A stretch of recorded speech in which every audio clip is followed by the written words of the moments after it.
My name is Lillian Howard. I'm 35 years old, and the day my parents called me after 8 years of silence, I knew they wanted something. I knew exactly what that phone call meant because my mother's voice had that sweet, artificial warmth she only used when she needed a favor, the kind of tone that made my stomach twist into knots because I'd heard it before, right before she'd ask me to lie to my teachers about why I had bruises, right before she'd convince me that disappointing them was the worst thing I could ever do. I was sitting in my office on the 42nd floor of the Hancock Tower in downtown Chicago, looking out at Lake Michigan stretching endlessly toward the horizon, the water dark and choppy under gray November clouds. And my assistant had just brought in my third coffee of the day when my phone lit up with a number I deleted years ago but still recognized instantly, because some things burn themselves into your memory. No matter how hard you try to forget, I stared at it for 3 rings, my heart pounding so hard I could feel it in my throat. And then I answered because despite everything, despite all the therapy and all the boundaries I'd built, there was still that small voice inside me that wondered if maybe this time would be different. "Lillian, sweetheart, it's Mom," she said. And I closed my eyes because even those 2 words felt like manipulation. The way she stretched out sweetheart like it was supposed to erase everything from us, like 8 years of not calling, not texting. Not even sending a birthday card could disappear if she just used the right tone.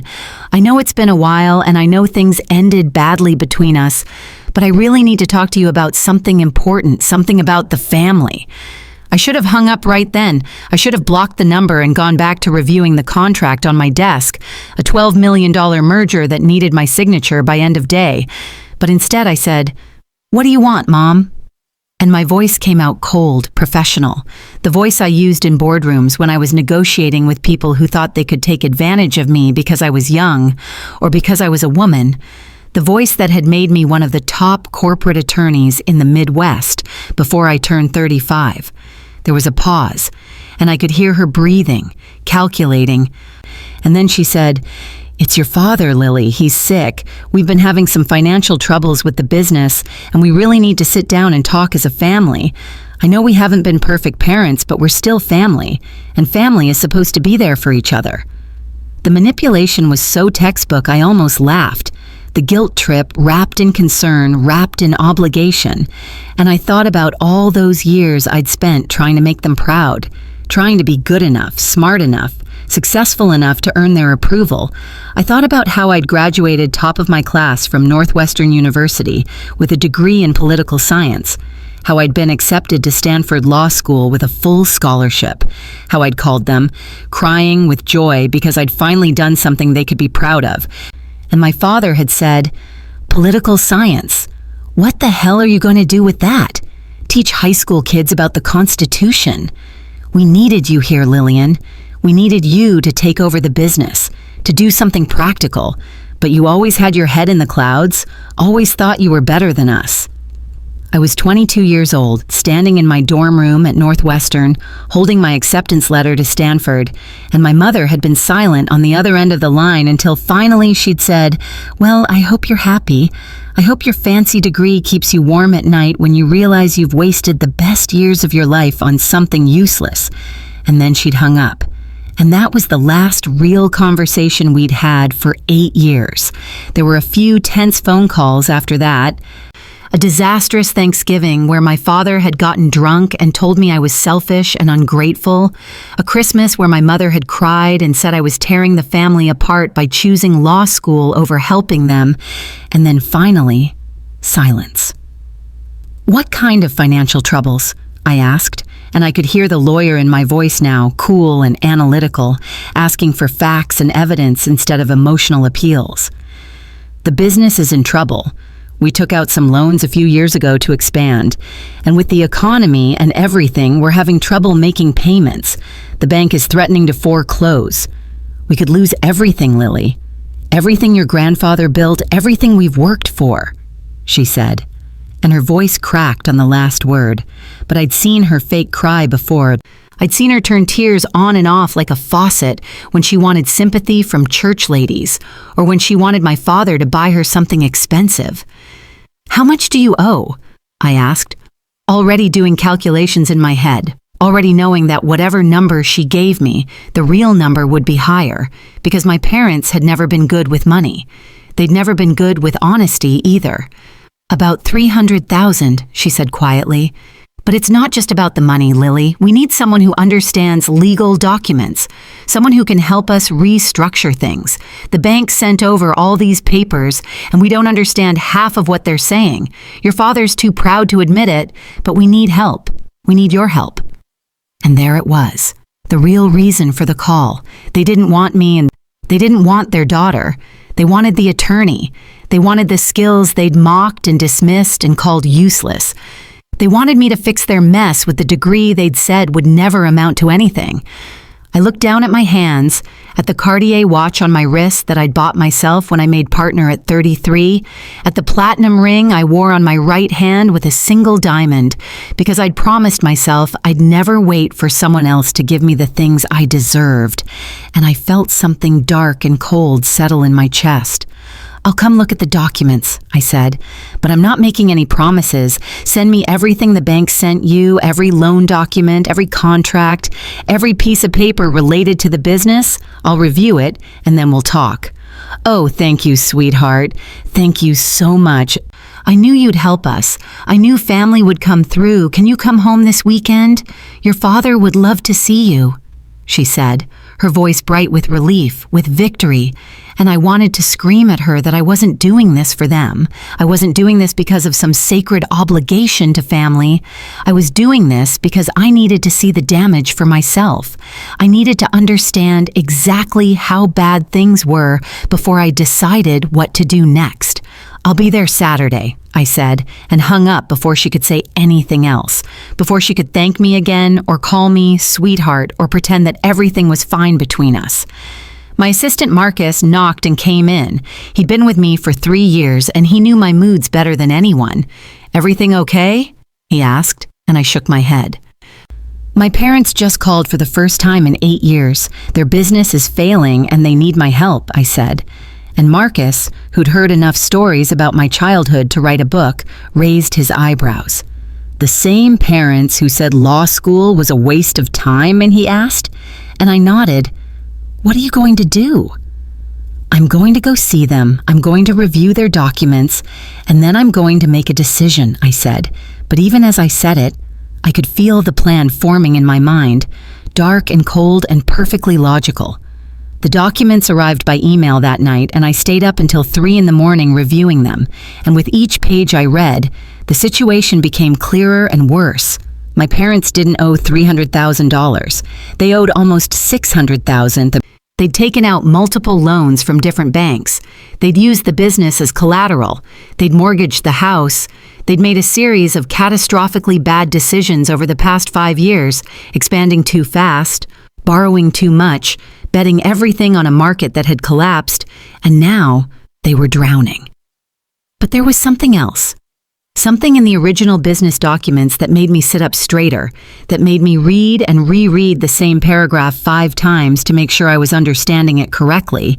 My grandfather, Howard Sr., had started Howard's Hardware in 1962, and when he died in 1995, he'd left the business to his son, my father, Howard Jr.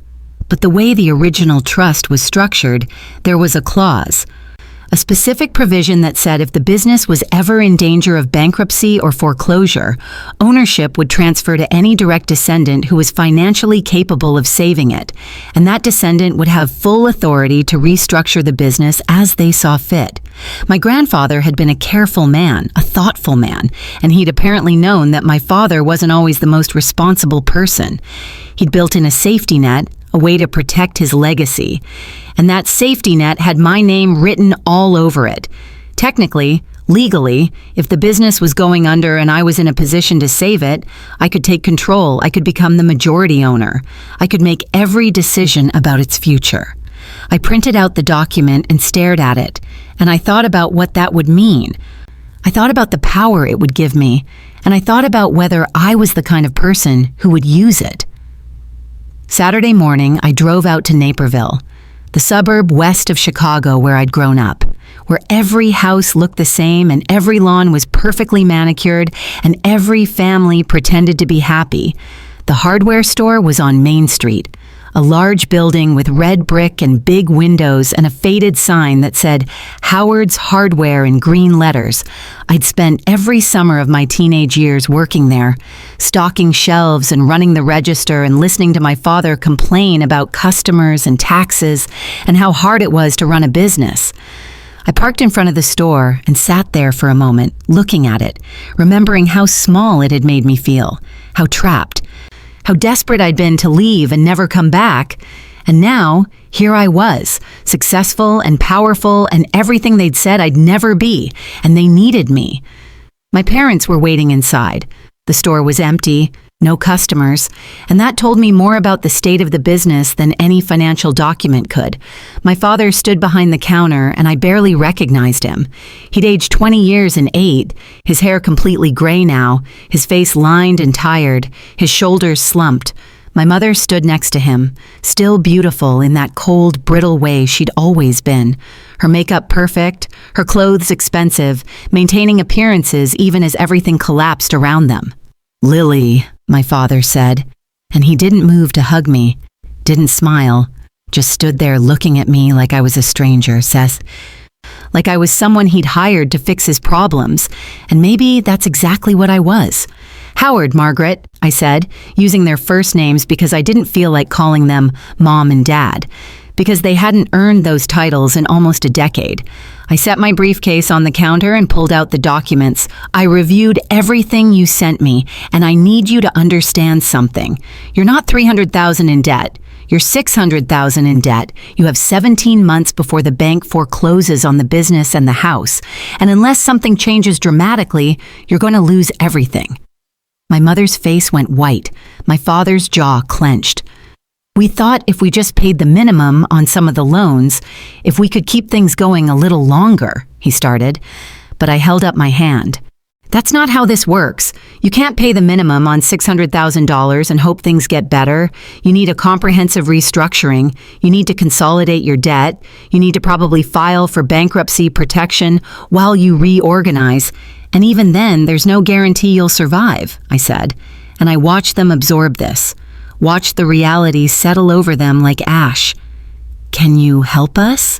my mother asked, and her voice was small now, frightened, and I felt nothing, no sympathy, no compassion, just a cold calculation of what this moment meant. "I can," I said, "but there are conditions." "Anything," my father said quickly, desperately. "We'll do anything, Lily. We'll sign whatever papers you need. We'll follow your advice. Just please help us save this." I pulled out another document, one I'd prepared that morning with the help of a colleague who specialized in business law. "According to the original trust documents your father created, if the business is in danger of bankruptcy and a direct descendant is in a position to save it, that descendant can assume majority ownership and full operational control," I said, sliding the paper across the counter. "I'm willing to help you. I'm willing to put up the money to save the business, but in exchange, I take over. I become the owner. I make all the decisions, and you two become employees if I decide to keep you on at all." The silence that followed was so complete I could hear the fluorescent lights humming overhead. My father picked up the document with shaking hands and read it, his face going from white to red to purple. "This is insane. You want to steal the business from us?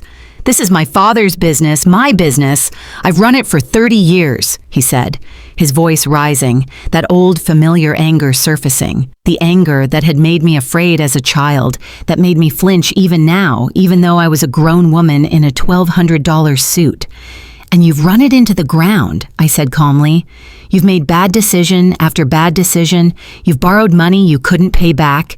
You've expanded without a plan, and now you're about to lose everything. I'm offering you a way out, but it comes with a cost. You have to give up control. You have to admit that you need help, that you need me." "We're not giving you the business, you ungrateful little," my father started, but my mother put her hand on his arm. "Howard," she said quietly, "we don't have a choice." "The hell we don't," he said, turning on her. I'm not going to let our daughter, who hasn't spoken to us in years, who walked away from this family, who thought she was too good for us, I'm not going to let her take everything we've worked for. Everything you've worked for is already gone, I said, and my voice was ice. You have 17 months, and then the bank takes it all, or you can sign this document, and I'll pay off your debts, and the business survives, and you get to keep working, get to keep your dignity, get to tell your friends at church that your daughter saved you. Isn't that what you want? Isn't that what you've always wanted, to be able to brag about me? My mother was crying now. Real tears this time, not the fake ones she used for manipulation. Why are you doing this? She asked. Why are you being so cruel? We're your parents, Lily. We raised you. We fed you. We gave you everything. You gave me nothing, I said, and the words came out harder than I'd intended, sharper. You gave me a childhood where I was never good enough, where every achievement was dismissed, where I learned that love was conditional and approval had to be earned, and even when I earned it, it was never enough. I called you crying when I got into Stanford, and you told me I was wasting my life. You told me my degree was useless. You told me I was selfish for choosing education over helping you, and now here you are, needing that useless degree, needing the expertise you mocked, needing me. We were scared, my mother said. We were scared of losing you. We thought if you went to law school, you'd leave us behind, and you did. You left, and you never came back.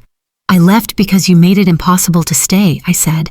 I left because every time I came home, you found new ways to tell me I wasn't good enough, that I'd made the wrong choices, that I was a disappointment. So, yes, I left, and I built a life without you, and now you want back in.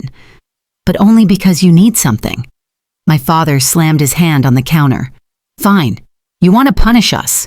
Punish us. But don't destroy the business to do it. Don't destroy your grandfather's legacy. I'm not destroying anything, I said.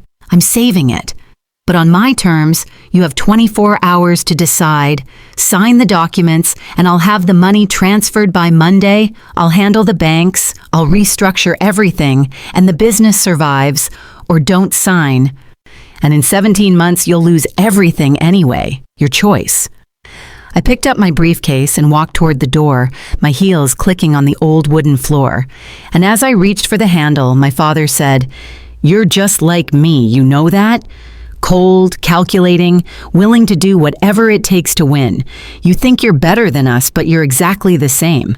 I turned back and looked at him, really looked at him, and I said, "No, I'm not, because I'm not going to lose." And then I left. They signed the documents on Sunday night. I got the email at 11 p.m., just the scanned signatures, no message, no explanation, no apology, just their names in shaky handwriting at the bottom of the page. And I sat in my apartment, looking out at the Chicago skyline, at all those lights stretching in every direction, and I felt empty, victorious and empty. On Monday, I transferred $600,000 from my accounts. I'd been saving for years, investing carefully, building wealth, and I watched it disappear into paying off their debts, into saving their business, into buying my way, into power. The banks were satisfied, the foreclosure was halted, and Howard's hardware was mine. I took 2 weeks off work, something I never did, and I went to Naperville every day. I reviewed every aspect of the business, every vendor contract, every employee file, every financial record, and I made changes. Brutal, necessary changes.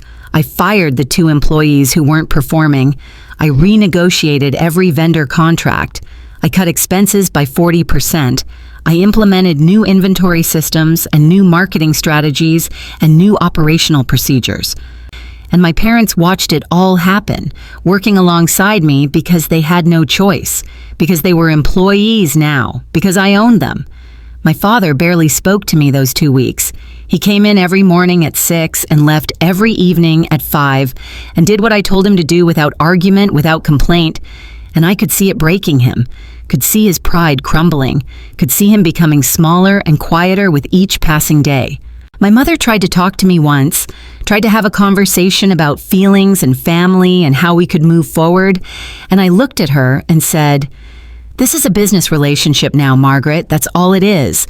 You work for me, and as long as you do your job, you'll keep getting your paycheck, but don't expect anything else from me. Don't expect forgiveness or reconciliation or some emotional reunion. That's not why I'm here. 3 months later, the business was stable, revenues were up 18%, expenses were down, and we were actually making a profit for the first time in 5 years. I'd done in 12 weeks what they couldn't do in 30 years. I'd saved it, and in doing so, I'd proven everything they'd said about me wrong. I called a meeting on a Friday afternoon. My parents sat across from me in the office that used to be my father's and was now mine, and I laid out 2 documents on the desk between us. I have a decision to make about the future of the business, I said, and I want you to understand both options before I tell you what I've chosen. They looked at the documents, but didn't touch them. My father's hands were clasped together so tightly, his knuckles were white. My mother was perfectly still, waiting. Option 1 is that I keep the business, I continue running it, and you continue working for me. We maintain this relationship where I'm the owner and you're the employees. And over time, maybe the business grows. Maybe it becomes something significant. Maybe it becomes the success you always wanted it to be. But it will be my success, not yours. My name will be on everything. And when people ask about Howard's Hardware, they'll be talking about me. I paused and watched them absorb this. Watched my father's jaw clench, watched my mother's eyes fill with tears. Option 2 is that I sell the business. There's a chain that's been looking to expand in this area. They've made a very generous offer, $1.2 million. After I recoup my investment and the fees, you'd each get about $200,000, enough to retire comfortably, enough to buy a small house somewhere warm, enough to never have to work again. But the business would be gone. Howard's Hardware would cease to exist. Your grandfather's legacy would be absorbed into a corporate chain, and in 5 years, nobody would remember it ever existed. You can't do that, my father said, his voice barely a whisper. You can't destroy what my father built. I can do whatever I want, I said. That's what ownership means. That's what control means. That's what having a useless degree and working my ass off for 13 years means. I have the power here, not you. So, which is it? My mother asked. Which option are you choosing? I looked at them both, at these 2 people who'd given me life and then spent years trying to make me regret it, and I said, I'm selling. The sound my father made wasn't quite a sob and wasn't quite a scream. It was something broken and primal, and he stood up so fast his chair fell over. No, you can't, Lily, please. I'm sorry, okay? I'm sorry for everything we said. I'm sorry for not supporting you. I'm sorry for being a terrible father. Just please don't do this. Please don't take this away. You already took it away, I said. You took it away when you borrowed money you couldn't pay back, when you made bad decisions year after year, when you drove this business into the ground. I'm not taking anything from you. I'm just refusing to save you from the consequences of your own actions. But we signed your papers, my mother said. We gave you what you wanted. We let you take over. Why are you still punishing us? This isn't punishment, I said, standing up and gathering the documents. This is justice. You told me my degree was useless. You told me I'd wasted my life. You told me I was selfish and ungrateful and a disappointment, and I spent years believing you. Years thinking maybe you were right. Maybe I had made a mistake, but I hadn't. I built something real, something valuable, something that mattered. And you built nothing. You took what your father gave you and you squandered it. And now it's gone. And you can live with that knowledge for the rest of your lives. You can sit in whatever small house you buy with your $200,000, and you can think about how your daughter, the one with the useless degree, was the only one who could have saved you. And you can think about how she chose not to. I walked to the door and my father said, "Don't do this, Lily. Please. I'm begging you." I stopped but didn't turn around. "You never begged when I needed you," I said. "You never apologized when I was crying in my dorm room because you told me I was wasting my life. You never called to say you were proud when I graduated from Stanford, when I made partner, when I became successful. Despite everything you said, you were silent then. So I'm going to be silent now. The sale closes in 30 days, you'll get your checks, and then we never have to see each other again. I hope you're happy, my mother said, her voice venomous. I hope this gives you whatever satisfaction you're looking for, but you're going to regret this. Someday you're going to look back and realize you destroyed your own family over pride. I finally turned around and looked at her. I didn't destroy this family, I said. You did that years ago. I'm just refusing to pretend anymore. I'm just refusing to keep sacrificing myself to maintain the illusion that we were ever really a family at all. The business sold exactly 30 days later. I watched the papers get signed, watched the corporate representatives walk through the store one last time, watched them talk about remodeling and rebranding and all the ways they'd erase every trace of what had been there before. My parents got their checks, $200,000 each, and they left without saying goodbye to me, without even making eye contact. I kept one thing from the store, a photograph that had hung in the back office for as long as I could remember. It was my grandfather in 1962, standing in front of Howard's Hardware on opening day, looking proud and hopeful and full of dreams about what the future would hold.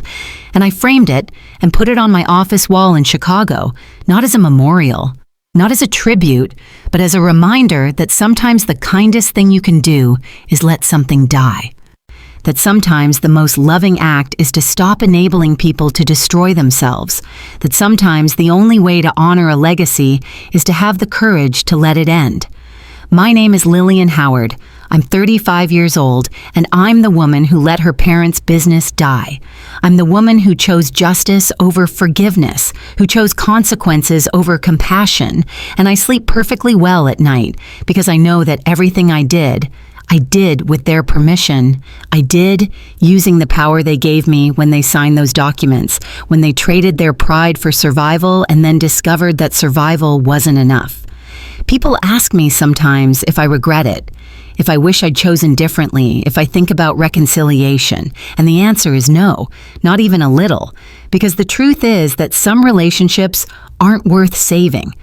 Some wounds don't need to heal, and some families are better off apart. They taught me that. They taught me that love without respect is worthless, that family without support is meaningless, that blood doesn't obligate you to set yourself on fire to keep someone else warm.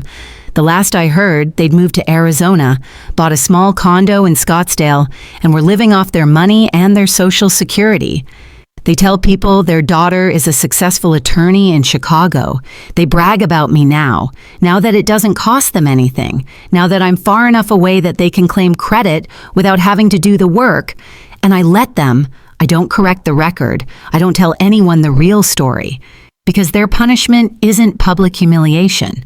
Their punishment is knowing, every single day, that the daughter they dismissed saved them and then chose not to, that the degree they mocked was the only thing that could have preserved their legacy, and that they threw it all away because they couldn't admit they were wrong. Sometimes, late at night, when I'm working on a difficult case, when the city is quiet and the office is empty, I look at that photograph of my grandfather and I wonder what he would think, if he'd be disappointed or proud, if he'd understand why I did what I did. And then I remember that clause he put in the trust documents, that safety net he built in case his son couldn't handle the responsibility. And I think maybe he knew. Maybe he always knew that someday it would come to this, that someday someone would have to make the hard choice, and he made sure that person would have the power to do it. My parents said my degree was useless. They said I'd wasted the best years of my life. They said I'd regret choosing education over family, and they were wrong about everything except one thing. They were right that I'd never come back. They were right that I'd leave them behind. But what they didn't understand is that I wasn't running away. I was running towards something better, something I built myself, something they could never touch or diminish or take away. And when they needed me, when they finally realized that maybe I'd been right all along, when they came crawling back with their hands out and their pride swallowed, I helped them. I saved them from bankruptcy and foreclosure and public humiliation. And then I taught them the most important lesson they'd ever learn, that having power means nothing if you don't have the courage to use it, that mercy is a choice, not an obligation, and that sometimes the greatest act of strength is walking away from people who will never appreciate what you've sacrificed. The business is gone now, raised and rebuilt as part of a chain, unrecognizable, forgotten, and my parents are alive and comfortable and will never forgive me. And I am free finally, completely, utterly free from the weight of trying to earn love from people who were never capable of giving it, free from the obligation to save people who spent years trying to drown me, free from the girl I used to be who thought that if she just worked hard enough, achieved enough, succeeded enough, maybe someday they'd look at her and see something worth loving. They see me now. They see me clearly for the first time in my life. And what they see terrifies them. They see the woman they created, the woman they forged in the fire of their disappointment and their criticism and their conditional love. They see someone who learned from them that family is just another transaction, that loyalty has a price, and that sometimes the only way to win is to be willing to lose everything. I won, and it cost me nothing I wasn't willing to pay, and that's the part that haunts them most of all.